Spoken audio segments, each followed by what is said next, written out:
Hello and welcome. Today we're painting watercolor seashells. I'll be using a pencil, my mini watercolor sketchbook, this great tray for mixing paints, and my set of watercolors. I'll list all the materials down below. And I've decided to paint seashells because I don't know about you, but summer is finally on my brain. My kids are actually getting out of school. This is their last day, the day I'm recording this. And we have some beach vacations planned. Now, to be completely honest, before this week, I don't think I have ever painted a seashell before. While I have a lot of experience with watercolors, shells are just not something I've ever wanted to paint, which is funny because I grew up in Florida, just about an hour away from the beach. The more I have looked at shells and started thinking about my trips this summer, the more I realized they would be great for watercolor.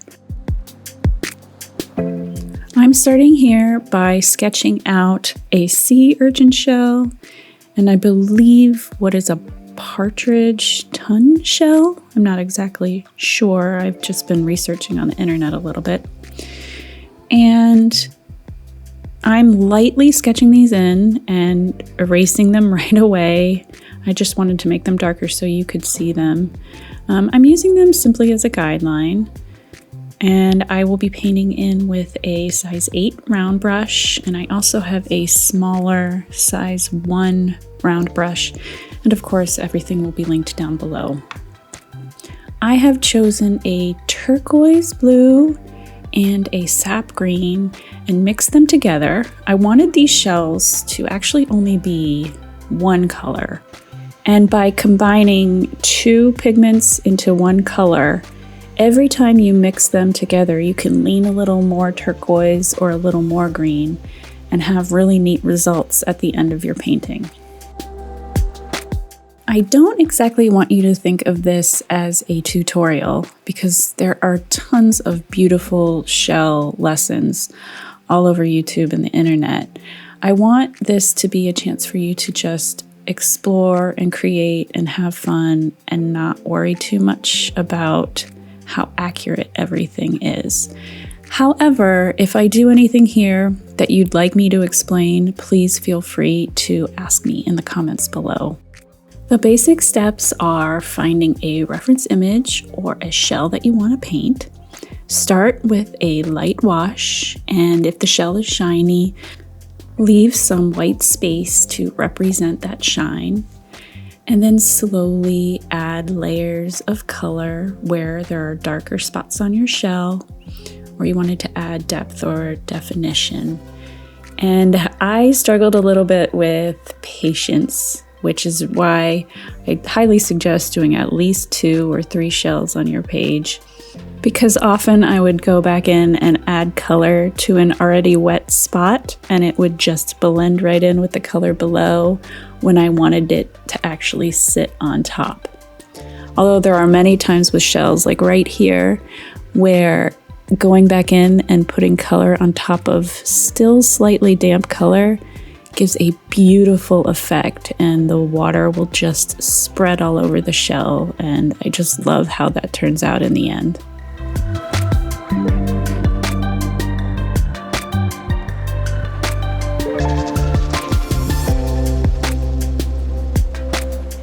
My question for all of you today is, do you have any fun plans this summer?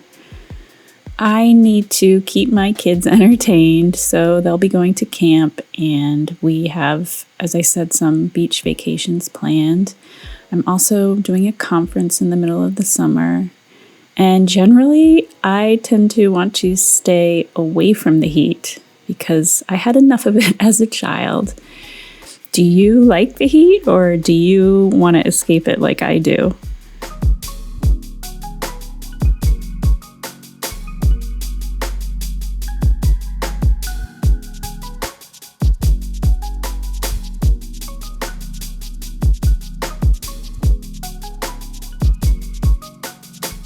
I think I may have mentioned it before, but there's always this moment when I'm painting with watercolor where I absolutely despise whatever's on the page. It's like the messy stage, and I encourage you, if you deal with this too, to push past it, because I don't think I've ever been completely disappointed in the end. Sometimes things don't turn out the way I want them to, but it's never as bad as this messy stage in the middle where I'm like, what is going on? What did I do here?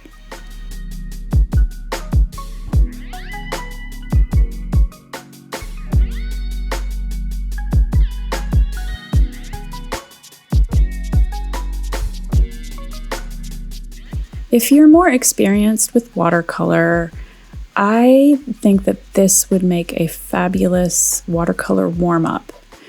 I don't paint with watercolor every day, so I often forget the little tips and tricks that I've learned after so many years of doing it. And having a chance to warm up in your sketchbook in this way helps you recall those things that you may have forgotten.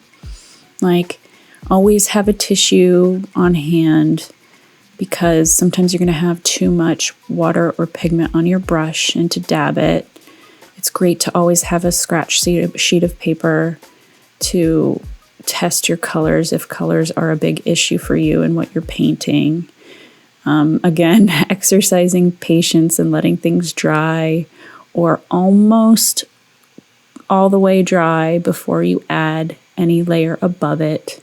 There are tons of little tips and tricks, and I think maybe I should probably do a video on them, and that'll help me to remember as well as help everybody else with something they might not have already learned.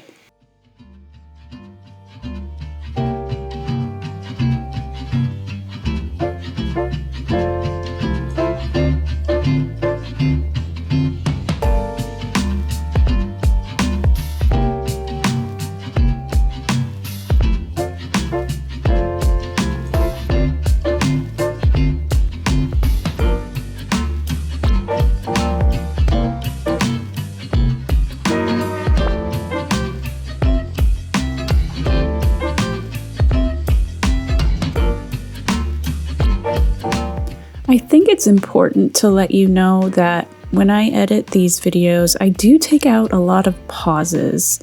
This video is less than 20 minutes long, and it probably took me about 45 minutes to paint both sets of shells. So don't get the wrong impression and think that it's super, super quick.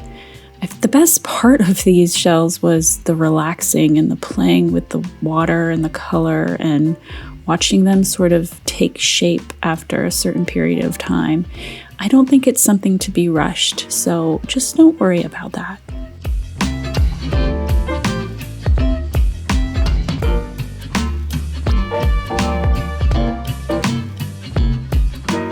If you're newer to watercolor, I think it is important to make sure you're using the right size of brush for the right area that you're working on. Water tends to dry quicker than you think, so using a larger brush for the big washes is great. It covers quickly and you'll have enough water on your brush to just drag the wash around. And while some bigger brushes have very thin tips, these little detail brushes work better in some areas than other. So explore and play and use different size brushes in different areas, and you'll find what works best for you. I decided to add little sand texture all over the pages. They're basically dots and circles and little squiggly lines. And I also decided to add a little bit of a drop shadow to each shell to make it look like it's sort of sitting on the page. But you could do that, or you could even add some shells that are sort of peeking off the sides of the pages. I think that would look great too.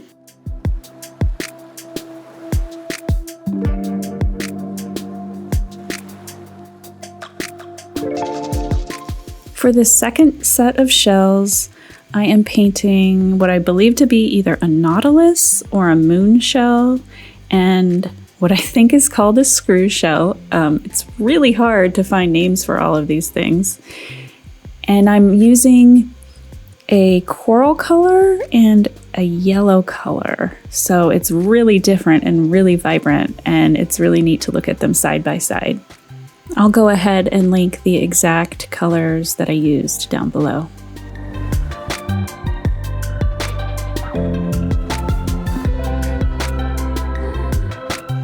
Again, I've decided to combine the yellow and the coral together because every time you mix, you can either go a little bit more coral or a little bit more yellow, and it makes for really unique results without having to worry about all of the tons of colors that you could paint shells.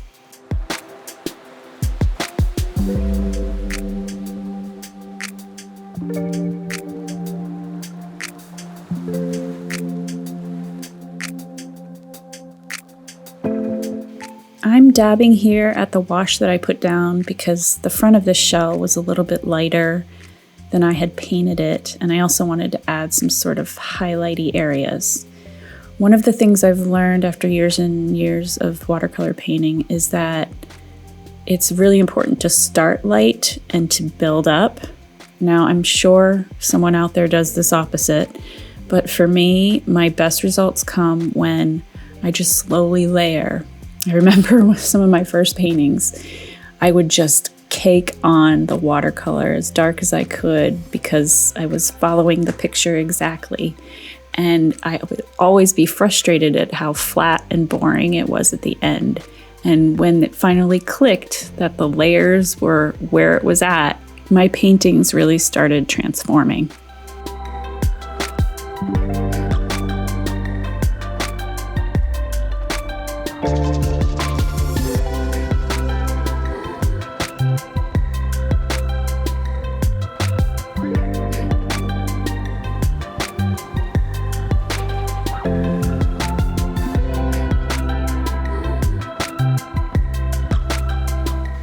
This was my favorite part of painting this shell, was the little dabs of detail on the front of the nautilus shell.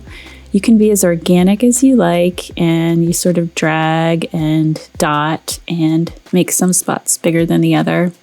Definitely not following the reference image exactly. And just keep adding layers of it so all of the lines have different opacities of color. It looks really cool at the end, and it was a lot of fun to do.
So I sketched out these shells by hand, as you saw in the video, and they're not completely accurate, but they're not too bad.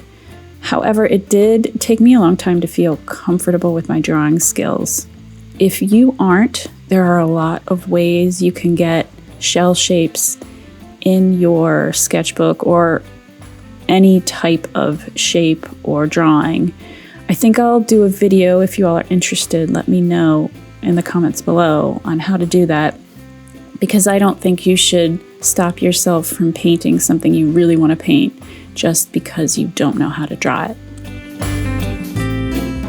And for that matter, if you have something that looks completely weird and not like a shell at all, but you're still having fun, who cares what it looks like? Fear has stopped me so much in the past from painting and drawing and doing art in general, and I won't let it take over and stop me anymore. And I hope it won't stop you either.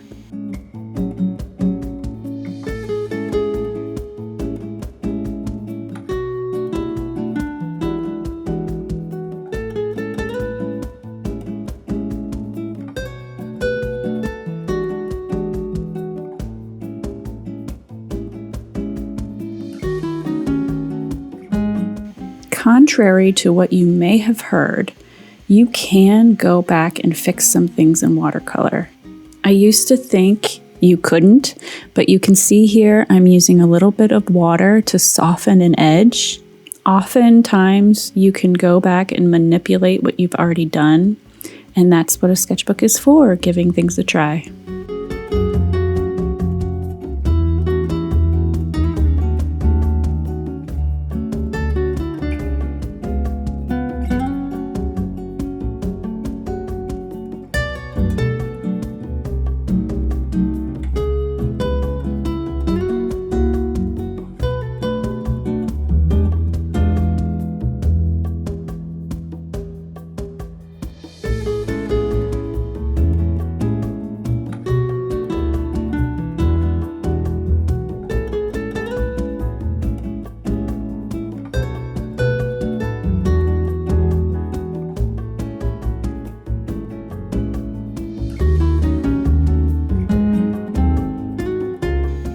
And we are done. We have 2 sets of shells. The first is a turquoisey green and the second is a corally peach. And they really got me in the mood to go to the beach. Thank you so much for joining me and sticking around for the whole video. I really love doing these with you. And if you enjoyed yourself, please like and subscribe if you haven't yet already. And I'm really looking forward to the next one. Have a great week and I'll see you soon. Take care.